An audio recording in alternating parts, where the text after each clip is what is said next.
ভালোই তো ছিলাম আমি, তবে কেন কেন আজ আমি এখানে দাঁড়িয়ে মৃত্যুর কিনারায়?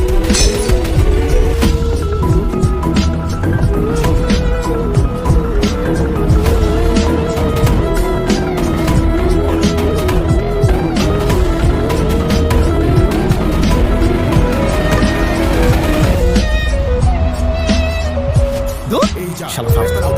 মনে হচ্ছে তারা এই ম্যাচ হারতে চলেছে। এই টিমের সর্বশেষ ব্যাটসম্যান হচ্ছে কৌশিক। দেখা যাক সে কি করতে পারে। কি রে কৌশিক কই? আরে কৌশিক কই? আরে ওয়েট কর, আসতেছে। আর কি আসছে? এবার নামো না। সবাই তাকে খুঁজছে কিন্তু তাকে কোথাও খুঁজে পাওয়া যাচ্ছে না।